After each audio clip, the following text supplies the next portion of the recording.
नमस्कार मित्रों।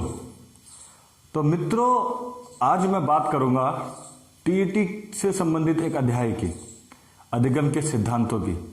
अधिगम से तात्पर्य है सीखने से, लर्निंग। तो मित्रों, आप अपने व्यवहारिक जीवन में देखिए, आप सीखते कब हैं या सीखने का प्रयास कब करते हैं। पहली शर्त, अब आपका टीईटी का पेपर है, ध्यान से मेरी बात को सुनना। आपका टीईटी का एग्जाम है तो आप सीखने का प्रयास कर रहे हैं, उससे पहले आप नहीं कर रहे थे। इसका तात्पर्य क्या है? टीईटी के एग्जाम को अगर आप उद्दीपक मानते हैं, स्टिमुलस मानते हैं, तो उसके बाद आपकी अनुक्रिया हो रही है। किन किन कंडीशंस पे आप सीखने की कोशिश करते हैं वो मायने रखती हैं। या फिर आपके पड़ोस में कोई बहुत होशियार बच्चा कामयाब हो जाता है, आगे निकल जाता है, अभी प्रेरणा, आपको कहां से सीखने का प्रयास मिलेगा? या आपसे कोई ये कह दे कि कोई चैलेंज कर दे आपको कि आप 2 दिन में से पढ़ के दिखाइए या इसको करके दिखाइए। मित्रों, हम मानव प्रवृत्ति, हम अगर बात करेंगे मनोविज्ञान की, तो मानवीय प्रवृत्ति कब कब सीखने के लिए प्रेरित होती है, उन्हीं के आधार पर कुछ सिद्धांत निर्धारित किए गए हैं, जिसके लिए हमने पशुओं का प्रयोग किया। हमसे पूर्व जो भी हमारे मनोवैज्ञानिक रहे हैं, उन्होंने पशुओं पर ये शोध किया और यही सीखने के अधिगमों की प्रक्रिया में एक अहम पड़ाव बना।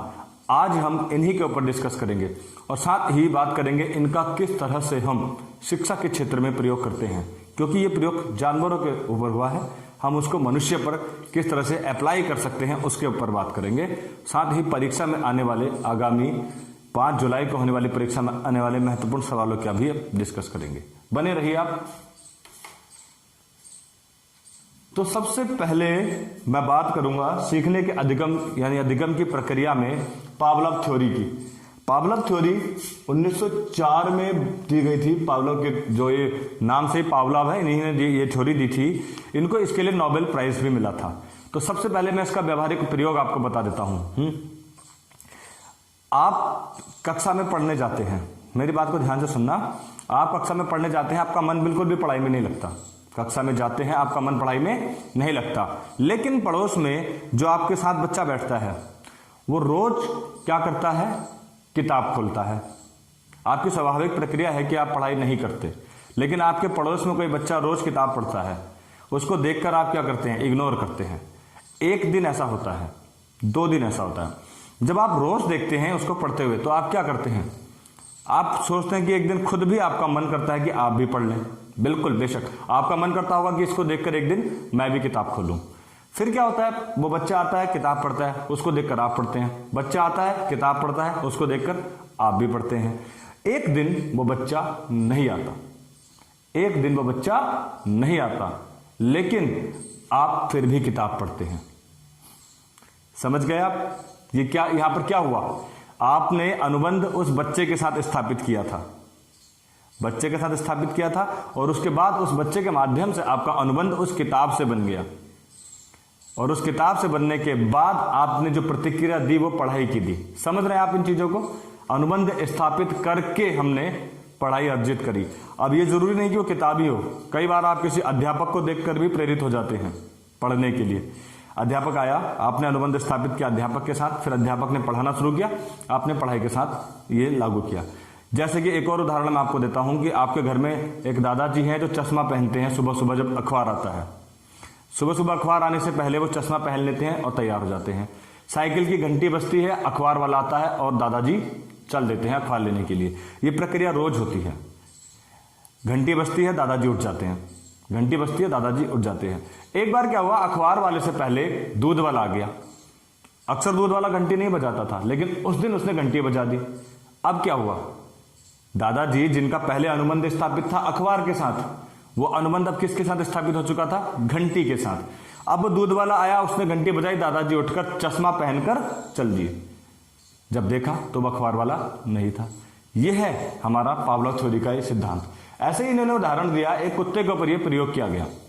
कुत्ते के ऊपर जब ये प्रयोग किया गया तो कुत्ते के सामने इन्होंने भोजन रखा और कुत्ते ने लार टपकाया। देखिए, कुत्ते का ये स्वाभाविक उद्दीपक है। स्वाभाविक उद्दीपक मतलब अनकंडीशनल स्टिमुलस, भोजन।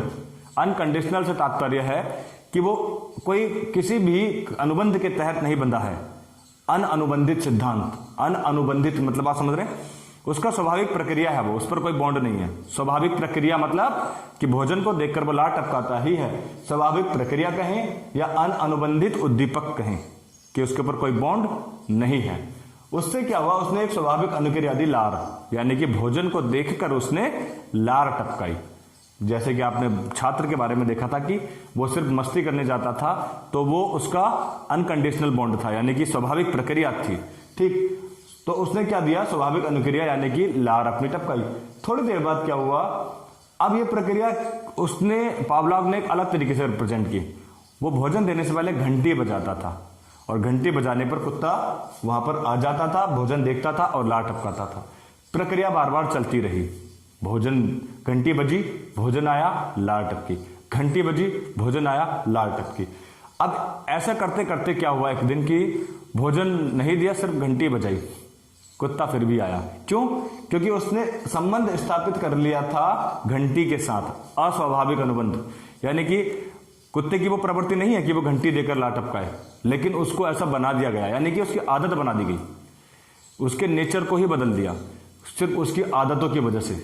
हम यही शिक्षा में प्रयोग लाते हैं कि बच्चे की खेल की प्रवृत्ति अगर होती है तो खेल की प्रवृत्ति से ही हम उसको बदल सकते हैं, पढ़ाई के लिए भी उसकी आदतों को परिवर्तित करके, दोनों को आपस में अनुबंध स्थापित करके, खेल का शिक्षा के साथ अनुबंध स्थापित करके हम उसे एक अपनी स्वाभाविक अनुक्रिया पढ़ाई के प्रति उत्पन्न कर सकते हैं। तो वही यहां पर हुआ। अब घंटी देख करके अनुक्रिया होने लगी, घंटी के साथ अनुक्रिया होने लगी, ये स्वभाव में नहीं था कुत्ते के।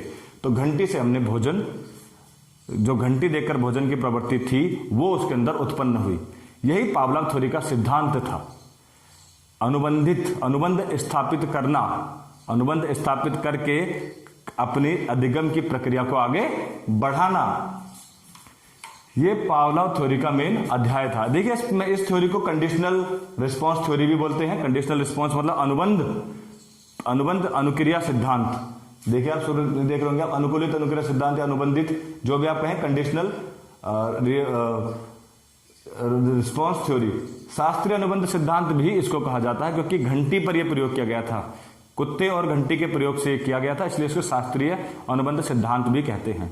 पावलोव जी ने इसमें अमाउंट भी नोट किया था कि कितनी मात्रा में लार गिर रहा है, जिस कारण इसे परिमाणात्मक सिद्धांत भी कहा जाता है। यह परीक्षा के दृष्टि से अत्यंत महत्वपूर्ण है कि पावलोव थ्योरी को निम्न में से किस नाम से जाना जाता है। या अब मित्रों बात करते हैं एक और थ्योरी की। उस थ्योरी का नाम है, मैं पहले थॉर्नडाइक के बारे में बात करूंगा, आपको दिख रहा होगा यहां थॉर्नडाइक थ्योरी के बारे में, जिसको प्रयास और त्रुटि का सिद्धांत भी कहते हैं। ये प्रभाव तत्परता का सिद्धांत भी है। अब इसमें हम क्या बात करने वाले हैं, जो हम थॉर्नडाइक थ्योरी की बात कर रहे हैं, क्योंकि ये प्रयोग बिल्ली पर हुआ था। अभी हमने पावलोव थ्योरी पढ़ी, उसके अलग अगर मैं बात करूं इसमें तो इसमें हम क्या करते हैं, अब आप परीक्षा की तैयारी कर रहे हैं क्योंकि आपका टीईटी का एग्जाम है 5 जुलाई को। आपके लिए टीईटी का एग्जाम एक उद्दीपक का कार्य कर रहा है, क्योंकि वो आपको दिख रहा है कि उसके बाद आपकी नौकरी लगेगी, ऐसा आप मानते हैं। ठीक है, तो देखिए, तो वहां पर उद्दीपक का कार्य 5 जुलाई का एग्जाम कर रहा है। आप क्या कर रहे हैं, आप वहां पर अनुक्रिया कर सकते हैं। तो आपको सबसे पहले क्या दिखता है, सबसे पहले आपको उद्दीपक नजर आता है, यानी कि आपको स्टिमुलस नजर आता है, उसके बाद आप अनुक्रिया करते हैं। अगर आपका परीक्षा नहीं होती 5 जुलाई को तो आप तैयारी करते हैं क्या, बताइए? नहीं करते ना आप। प्रक्रिया को आप ध्यान से देखिए। अगर आपका एग्जाम सोचिए 5 तारीख को नहीं होता तो आप नहीं पढ़ते, यानी कि पहले आपको एक उद्दीपक की आवश्यकता होती है, उद्दीपक की आवश्यकता के बाद ही आप रिस्पॉन्स देते हैं। इसलिए इस थ्योरी को एसआर थ्योरी भी बोलते हैं। यही प्रयोग बिल्ली के ऊपर किया गया। इस दशा में बिल्ली को भूख थी या नहीं थी, वैसे तो हर जगह पर भूखे का ही प्रयोग किया गया है। बिल्ली को भूख थी मान लीजिए, लेकिन जब उसको मछली दिखी, यानी इसको उद्दीपक दिखा, तभी उसने अनुक्रिया की। उसका पैर लीवर पर पड़ता है छटपटाहट के बाद और वो लीवर खुल जाता है, वो गेट खुल जाता है, फिर वो मछली को खा जाती है। कुल मिलाकर ये प्रयोग कैसा प्रयोग था बताइए? इस प्रयोग में बिल्ली को पहले उद्दीपक नजर आया, उद्दीपक के बाद ही अनुक्रिया हुई। अगर उद्दीपक नजर नहीं आता तो शायद अनुक्रिया नहीं होती। अब इस केस में देखिए प्रयास भी होता है, त्रुटि भी होती है। आप अपने टीटी के एग्जाम से ही जोड़ लीजिए इसे। उद्दीपक तो आपको नजर आया, आप अनुक्रिया आपने की, हो सकता है आप पास हो सकता है आप ना हो। Conditions apply. तो मतलब कहने का यह है कि इसमें प्रयास भी करना होगा आपको, त्रुटि भी होगी। दूसरा, इसमें तत्परता। देखिए आपको एग्जाम के लिए तत्पर होना ही पड़ेगा, तैयार रहना ही पड़ेगा। प्रभाव, आप आज जो पढ़ रहे हैं, अगर आपको लगता है कि कल उसका पॉजिटिव रिस्पॉन्स है, आपको ये सकारात्मक पैगाम मिलता है कि आप एग्जाम निकाल सकते हैं, तो वो प्रभाव आगे को आपको बढ़ाने के लिए प्रेरणा का काम करेगा। तत्परता का नियम, तत्पर रहना ही पड़ेगा आपको।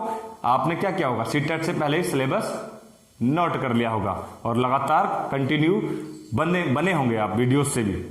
तत्परता वो होती है। प्रभाव, प्रयास आपको मैंने बताया, त्रुटि मैंने आपको बताया एग्जाम के माध्यम से, और एसआर थ्योरी मैंने आपको बताया कि इसमें पहले स्टिमुलस दिखाया जाता है, यानी कि आप समझ गए हैं थ्योरी। आवर्ती का नियम, यानी कि बार बार आपको दोहरानी पड़ती है ये प्रवृत्ति। ठीक है, संबंधवाद का सिद्धांत भी बन गया, इसमें दोनों के बीच संबंध स्थापित हुआ। अधिगम का बंध सिद्धांत भी इसमें स्थापित हो गया। ये इसके अन्य नाम है जिसको आपको नोट करना है, हो सकता है परीक्षा में पूछा जाए। प्रयास एवं त्रुटि का सिद्धांत किससे संबंधित है, ये कई बार पूछा जाता है थॉर्नडाइक की थ्योरी में, नोट भी आप करते जाइएगा। ठीक, देखिए इससे बड़े एडवांटेज भी हैं। आशावादी प्रवृत्ति जागृत होती है। बेशक अगर आपको कोई स्टिमुलस मिलेगा तो आपकी आशावादी प्रवृत्ति तो जागृत होगी। क्यों, टीचर बनने वाले हैं आप, आशा है बनेंगे, तो आप क्या जान पाए इस चीज से, आशावादी प्रवृत्ति इसमें जागृत होती है। मंदबुद्धि बालक इससे सीखते भी हैं। मंदबुद्धि बालक से तात्पर्य आप समझ रहे हैं, जो थोड़ा धीमा सीखते हैं, ज्यादा तेजी से रफ्तार से नहीं सीखते। अगर वो बार बार प्रयास करें और त्रुटि भी करें तो निश्चित तौर पर वो कुछ सीख जाएंगे। ठीक है, गणित, विज्ञान, समाजशास्त्र के लिए महत्वपूर्ण है। गणित के लिए जो हम फॉर्मूले बनाते हैं, अधिगम में आपने कई विधियां पढ़ी होंगी, गणित के हम बाल मनोविज्ञान के अलग से अध्याय बनाएंगे। विज्ञान, समाजशास्त्र के लिए ये महत्वपूर्ण है। अगर आपसे परीक्षा में पूछा जाए गणित, विज्ञान, समाजशास्त्र के लिए कौन सा महत्वपूर्ण है, तो राइट आंसर कौन सा होगा आपका, बताइए। राइट आंसर होगा आपका थॉर्नडाइक की थ्योरी। तीसरा है चलना, बोलना, भोजन करना। ये सारी चीजें बच्चा अब एक दीपक बनाकर ही सीखता है। अगर छोटा बच्चा मुझे चलते हुए देख रहा है, दौड़ते हुए देख रहा है, तो वो अनुक्रिया करता है उसको देख के। समझ में आ रही है ना बात आपको? ठीक, थॉर्नडाइक की थ्योरी में जो भी नोट करना था वो आप इसमें से नोट कर सकते हैं, बड़ा महत्वपूर्ण है। बाकी मैंने आपको उसकी प्रक्रिया समझा दी है। तीसरा अत्यंत एक और महत्वपूर्ण है स्किनर का प्रयोग। स्किनर की थ्योरी थॉर्नडाइक थ्योरी के ठीक अपोजिट यानी कि आरएस थ्योरी है, जिसमें पहले अनुक्रिया होगी तब स्टिमुलस नजर आएगा। पहले अनुक्रिया होगी। अब ये किस तरह की थ्योरी है भाई, इसको आप किस तरह से अपने ऊपर प्रयोग करेंगे?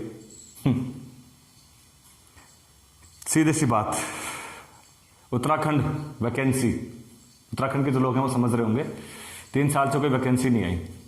कुछ लोग बेचारे अभी भी पढ़ रहे होंगे, उनको स्टिमुलस नजर नहीं आया अभी तक। कब होगा एग्जाम पता नहीं, करेक्ट बात है ना, एग्जाम कब होगा पता नहीं। लेकिन यहां पर मजेदार बात तो यह है कि अनुक्रिया हो रही है, स्टिमुलस बाद में मिलेगा। बात आ रही है समझ में? एग्जाम की डेट बाद में आएगी पर अनुक्रिया पहले हो रही है। इसमें उद्दीपक का कार्य कर रहा है। उद्दीपक को पुनर्बलन कहा जाता है, उद्दीपक को पुनर्बलन कहा जाता है। इस सिद्धांत का एक और नाम है क्रिया प्रसूत सिद्धांत। सुन रहे आप? क्रिया प्रसूत सिद्धांत, यानी कि आप इसमें क्रिया करते जाएंगे। ठीक, अनुक्रिया पहले होगी और उसके बाद आपको स्टिमुलस निश्चित तौर पर मिलेगा। देखिए आप आरएस थ्योरी, अनुक्रिया, ध्यान से देखिए, इनमें कई बार नाम इस तरह से पूछे जाते हैं, अनुक्रिया उद्दीपक सिद्धांत। जैसे इसमें आप बोल सकते थे कि स्टिमुलस यानी कि उद्दीपक अनुक्रिया सिद्धांत। इस तरह से भी हमसे परीक्षा में पूछा जा सकता है स्किनर का प्रयोग में।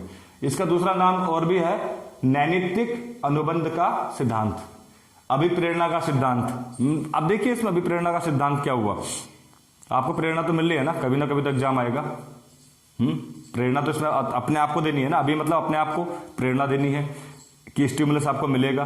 प्रयोग जो किया गया था वो 2 प्रयोग किए गए थे इसमें। स्किनर ने 1938 का प्रयोग किया गया था चूहे के ऊपर। देखिए चूहा भूखा था, छटपटा रहा था, इधर उधर दौड़ रहा था, जैसे आप रोजगार के लिए दौड़ रहे हैं। अचानक से उसका पैर लीवर पर पड़ा, लीवर पर पड़ते ही क्या हुआ, ऊपर का बटन खुल गया और उसके सामने भोजन आ गया। भोजन आ गया और उसने भोजन का सेवन किया। चूहे के केस में देखिए आप, लीवर भूखा था, छटपटाया, लीवर पर पैर पड़ा और भोजन आ गया। पहले क्या हुआ बताइए? पहले अनुक्रिया हुई, उसके बाद आपको क्या मिला? उसके बाद आपको मिला स्टिमुलस। वहां पर क्या हो रहा था, वहां पर बिल्ली को पहले स्टिमुलस दिखाया जा रहा था, पहले आपको एग्जाम की डेट बताई जा रही थी। ठीक है ना, समझ रहे हैं आप? समझ रहे हैं तो अच्छी बात है, क्योंकि आपके लिए बड़ा महत्वपूर्ण है। 1938 में यह प्रयोग किया गया था स्किनर के द्वारा। दूसरा प्रयोग उन्होंने सेम इसी तरह की कंडीशंस अप्लाई करके कबूतर के ऊपर प्रयोग किया गया था, जहां कबूतर का पैर लीवर पर पड़ा और उसको भोजन मिला। इस सिद्धांत के दूसरे नाम है पुनर्बलन का सिद्धांत भी, इसको हम बोलते हैं। जैसे बच्चों के आप पुनर्बलन आप किस तरह से देख रहे हैं कि बच्चों ने कुछ अच्छा किया, आपने उनको टॉफी दे दी, पहले अच्छा किया फिर टॉफी दे दी, फिर बच्चा दोबारा प्रेरित हुआ कुछ अच्छा करने के लिए, फिर से अच्छा किया फिर टॉफी दे दी। इसके दो रूप है, मैं आपको बताऊं। हाँ, पहले तो आप इसके नाम पढ़ लीजिए, आरएस थ्योरी, नैतिक अनुबंध का सिद्धांत, अभिप्रेरणा का सिद्धांत पूछा गया था पिछली बार परीक्षा में, ये भी नोट कर लीजिए आप। अभिप्रेरणा का संबंध स्किनर से है। सक्रिय अनुबंध का सिद्धांत, अनुक्रमित अनुदेशन सिद्धांत, 1938 चूहे पर प्रयोग, 1943 कबूतर पर प्रयोग। अच्छा, दो भाग जो मैं आपको बता रहा हूं, प्रतिक्रियात्मक व्यवहार उत्तेजक के कारण उत्पन्न। प्रतिक्रियात्मक प्रभाव में यह है कि आप परीक्षा के लिए तैयार हैं, आप एक किसी उत्तेजक के एग्जाम आने वाले हैं, डेट आने वाली है, उसके कारण आप तैयारी कर रहे हैं, तो उसमें आप क्या कहेंगे, उत्तेजक के कारण आप अपनी इच्छा शक्ति को पूरा करने के लिए यह उत्पन्न होता है प्रतिक्रियात्मक व्यवहार। प्रतिक्रिया मतलब क्रिया की प्रतिक्रिया। जैसे मैं आपको यह कहूंगा कि मौसम ठंडा हो गया, आप सिकुड़ गए, या ठंडा होने वाला है मौसम, उससे पहले ही आप सिकुड़ गए, मतलब आपने अनुक्रिया दे दी, ठंड बाद में पड़ी। समझ में आ रहा है आपको? गर्म जगह पर आप गए तो आपने क्या करा, आप फैल गए पूरा, मतलब आप समझ सकते हैं कंडीशंस को भी, आप और भी उदाहरण ले सकते हैं इसमें। एक मैंने आपको बता दिया है। क्रिया प्रसूत व्यवहार होता है स्वेच्छा पर आधारित। किसी का कॉल आपके पास आया, आपकी इच्छा है आप उठाए या ना उठाए, ये है क्रिया प्रसूत का उदाहरण। मित्रों, मैं आपको नीचे अपना नंबर दे रहा हूं। हम 5 जुलाई को होने वाले परीक्षा के लिए रोज एक वीडियो बनाएंगे और बाल मनोविज्ञान को किसी भी तरह से पूरा करने की कोशिश करेंगे। जो लोग भी मुझसे जुड़ना चाहते हैं वो आप लोग मुझे मैं अपना नंबर दूंगा, मुझे व्हाट्सअप कर सकते हैं। मैं आपको पूरा बाल मनोविज्ञान का अध्याय जो भी परीक्षा के लिए महत्वपूर्ण है, सीटेट पिछले पेपरों में जो आया था उसको लेकर के, साथ ही नए अध्याय को लेकर के वीडियोस बनाऊंगा। आपको जो भी क्वेश्चंस होगा, मैं व्हाट्सएप का एक ग्रुप भी बनाऊंगा सीटेट वालों का, आप वहां पर क्वेश्चन पूछ सकते हैं, या फिर मुझे निजी कॉल या व्हाट्सएप भी कर सकते हैं। मैं नीचे आपको नंबर दे दूंगा। आपको जो भी इससे संबंधित जानकारी चाहिए होगी आपको अवश्य मिलेगी। और मैं आपको बधाई या शुभकामनाएं देता हूं कि 5 जुलाई को होने वाली परीक्षा में आप अवश्य पास होंगे। उसके लिए आप निश्चित तौर पर रोज मेरे वीडियोस देखते रहिए।